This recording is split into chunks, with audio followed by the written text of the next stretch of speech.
I am Gwen, and I'm 29 years old, the star of this holiday disaster movie.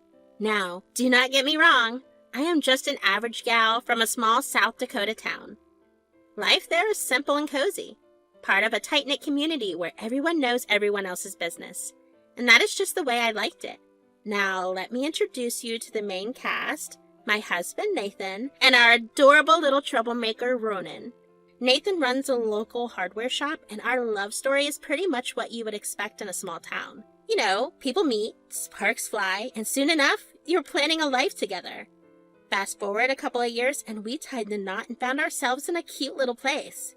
Life was good, and it was just the three of us, and we were happy as we could be. But, dear reader, every good story needs a villain. And in my life script, that role fell to none other than my mother-in-law, Kate. Nathan's dad had passed away a few years back, and that's when things started to get complicated. Kate, well, she is a woman of her principles. And by principles, I mean she could be quite the handful. One day, out of the blue, she decided to move into this lavish mansion with 5 bedrooms. It was 2 years ago when Nathan's dad passed away. Now do not let that fool you. It was just her living there. It seemed to be a bit excessive for a single person, but who am I to judge? It had been 2 years since she had been living there. One sunny afternoon, she rang us up and invited us over for tea at her place. Nathan, Gwen, there is something I need to discuss with both of you. You see, despite the luxurious facade of this house, the upkeep and expenses have been quite overwhelming lately. Mom, I understand it is a big house, but I thought Dad's savings and investments were meant to cover these costs. Kate, what's going on? You have got us on the edge here. Well, it's not as simple as that. The truth is, managing this estate has been more financially taxing than I anticipated. I have been struggling to keep up with the mortgage payments, and if I miss another 3 months, they'll foreclose on the house. Hold on, Mom. Why didn't you tell us this sooner? Kate, this is serious. We can't let you lose your home. I know. I did not want to lay this on you, thinking it was my problem. But here we are. I hate to ask for your help, but I could not think of anyone else I would rather turn to. Mom, you know I'm already handling the mortgage for our place. Plus, with Ronan growing up, he will soon be going to preschool, and we need to think about his future too. Kate, don't worry. I have an idea. I have been thinking about stepping up my candle-making business and hustling a bit more. It might take some extra work, but we can use the income to help with your mortgage. Would you really do that for me, Gwen, darling? Yes, I cannot promise you anything, but I will try my best. Gwen, Nathan, you are both too good to me. I honestly did not want to burden you with my problems. Mom, you are not a burden. We are a family, and families stick together, especially during tough times. I had poured my heart and soul into my candle-making business. It all started as a small hobby, but over time, it turned into something more. I meticulously crafted each candle, experimenting with some scents and designs until they were just right. Nathan was always my biggest supporter, and he encouraged me to take my passion to the next level. However, after Ronan was born, balancing the business and motherhood became a challenge, and there were days when I had to put it on the back burner to focus on our son's needs. The orders became inconsistent, and I could not devote as much time to my craft. When I learned about Kate's financial troubles, it was like a wake-up call.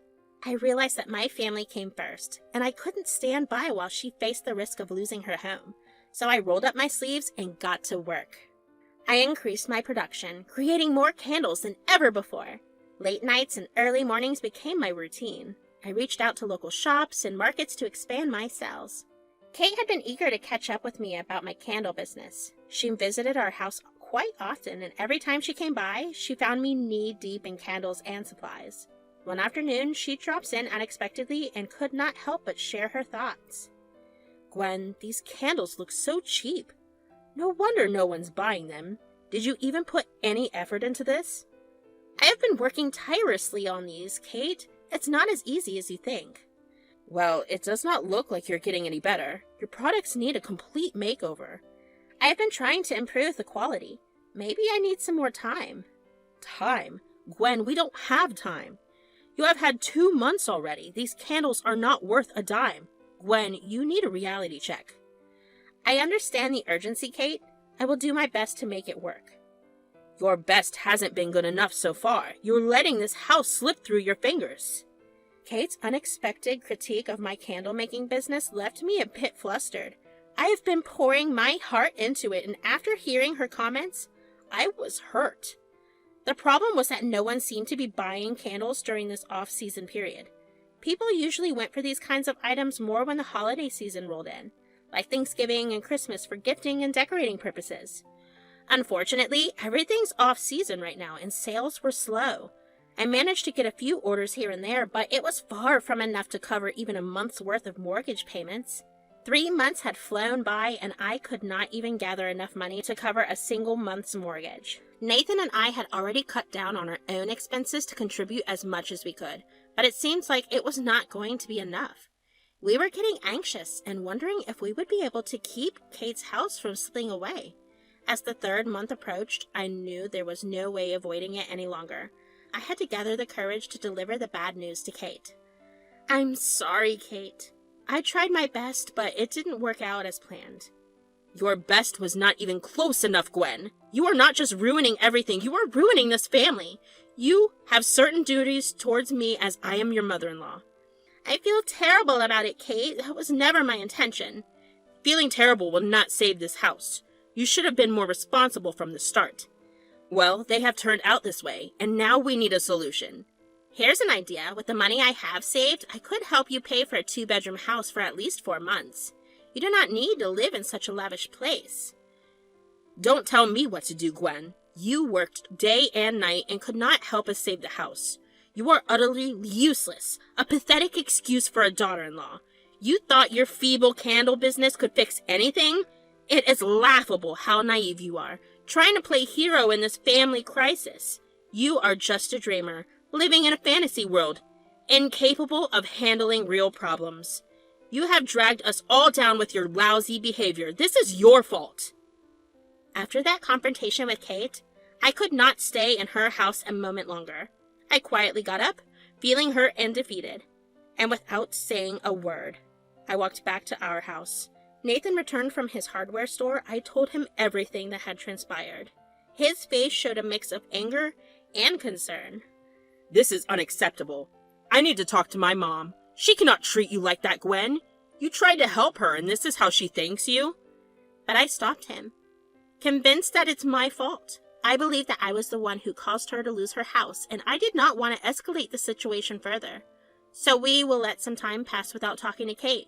Kate eventually moved into a small 2-bedroom house, which was quite affordable, but the rift between us remained, and we were not on speaking terms. In the meantime, I decided to throw myself back into my candle business. It reminded me of how much I loved creating these beautiful pieces. As the holiday season approached, I began making special holiday-themed candles, Halloween, Christmas, and ones inspired by the cozy autumn vibes, all from the materials I had at home. Surprisingly, I started receiving orders as we started approaching the holiday season. Friends, neighbors, and even people from the small towns started placing orders on my candles. It was incredible to see how things began to turn around for my candle business. I reached out to local stores, and much to my surprise, they were willing to associate with my business. With the increasing demand for my candles, I hired a couple of people to work with me. In just 3 months, my business grew beyond what I could have imagined. My candles were proudly displayed on shelves in supermarkets, and I even started receiving customizable orders. Not only did the business thrive, but I also managed to save a considerable amount of money. As Christmas approached, the spirit of the holiday season was in full swing. It was the last holiday of the year, and traditionally, it was time for families to come together and celebrate. We had not seen Kate for a long time, not even on Thanksgiving. Even though Kate had been very mean, I could tell Nathan missed his mom's presence on Thanksgiving. Despite our differences, I reached out to Kate with an unexpected invitation for Christmas dinner at our place. On Christmas Eve, she came over to our place. "Gwen, I want to sincerely apologize for my behavior earlier. We can start over, you know. I was being selfish and ungrateful. You tried to help me, and in return, I called you all those things. That was not it."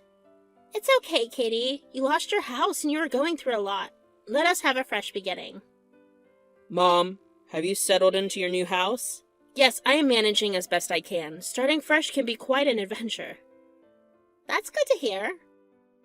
"So, Gwen, I've seen your candles being sold at stores. I assume that you're doing better than before. Actually, yeah, it has been doing quite well lately. I have expanded, and my candles are in some local stores now.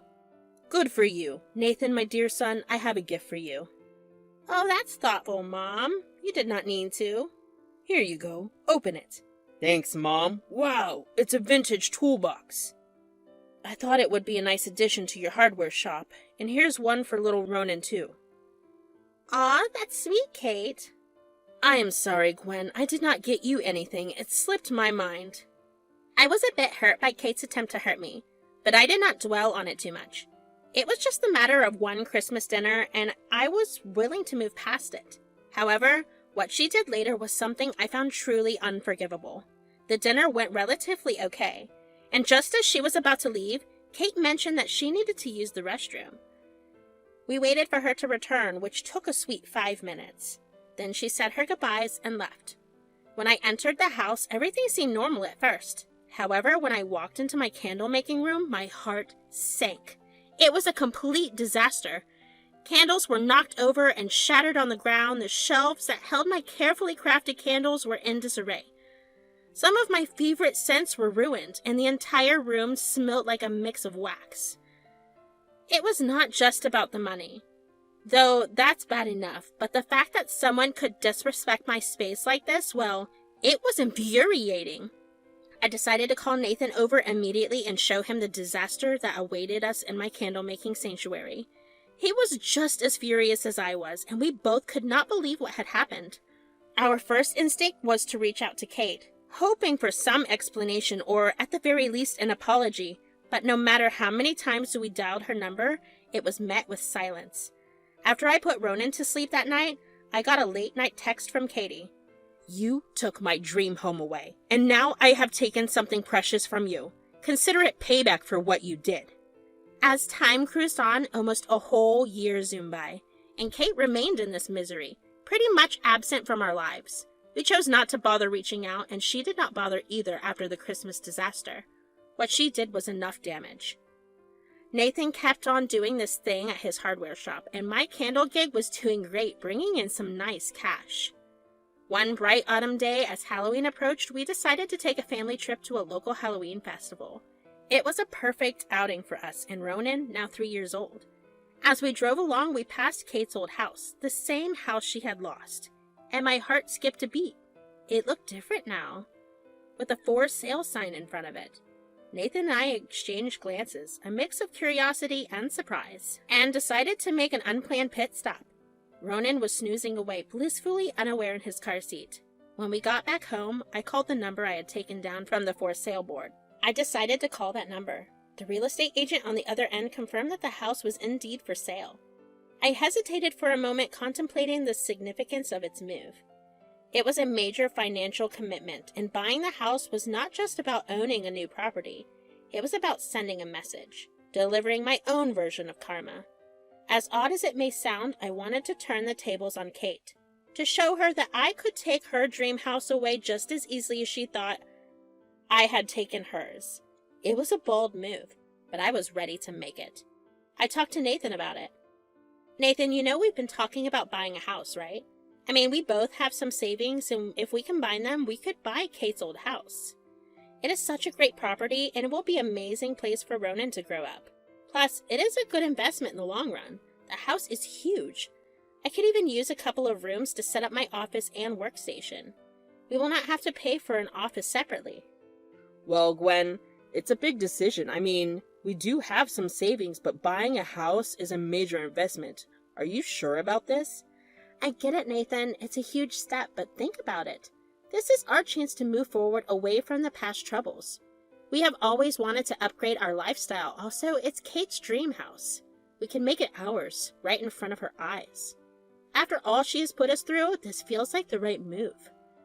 You're absolutely right, Gwen. This neighborhood is fantastic for Ronan, and I can't wait to see the look on my mom's face when she realizes what we've done. Within 2 months, we had finalized the deal, completed all the paperwork, and finally moved into our new house. It was even more lavish than I had imagined. As we settled into our new home, the holiday season was upon us, and it felt like the perfect opportunity to finally address the elephant in the room, Kate. It had been a year since we had cut off contact with her, but I couldn't resist the urge to send her a text. Not out of anger or resentment, but more as a way to show her how much our lives have changed. It has been quite a while since we last talked, and I've had some time to reflect on everything that happened last Christmas. We were both upset, and I wish things had gone differently. I sometimes think about how I could have tried harder to help save your house, but now I see that it was a complicated situation. With the holiday season approaching, I wanted to reach out and extend an invitation to you. Nathan and I have moved into a new house, and we would love for you to spend Christmas with us. How about we pick you up at 5 and drive you to our place on Christmas Eve? Kate texted me back right away. You are right. It has been a while, and I've missed Nathan and Ronan. See you on Christmas Eve, then. We left Ronan with his babysitter as we drove to pick up Kate on Christmas Eve. I could not help but feel a mixture of nerves and excitement. It had been quite some time since we last saw her, and I had no idea what to expect from this reunion. As soon as Kate got into the car, the silence broke. I've missed you, son. I made a terrible mistake. I hope we can put the past behind us. We missed you too, Mom. It is good to have you back. Yeah, and we have settled into our new house. Ronan is growing up so fast, and he'd love to spend more time with his grandma. I want him to have a healthy relationship with his family. That is why I thought it would be better if we forget all our past mistakes. Indeed, Gwen. I do not want to miss out on my only grandchild growing up as well. When we got into the neighborhood, Kate said, Oh, you didn't tell me you bought your house in my old neighborhood. Oh, we didn't? As Nathan pulled up to our new house, the surprise and realization on Kate's face were evident. What are we doing here? This is my old house. Well, Mom, it was your old house. Meet the new owner of this house, my wife Gwen. You bought this house? But how? Why? Because we wanted to, Gwen. You did not even have enough money to pay for the mortgage for the place. And now? A lot can happen in a year, Kate. Do you really think we would invite you over to ruin our lives again after what you tried to do? But Gwen, we are back to where it all started with this house. Well, Kate, life has its own twists. Now tell me, do you want to stay for dinner or not? I'm calling myself an Uber. Goodbye. So here we are, living in our house, which used to be Kate's house. Funny how things work out, but you know what? We are happy. I just found out today that we're expecting baby number 2. And Nathan and I could not be more thrilled. I am absolutely pumped for baby number 2. It is like the universe decided to double our joy.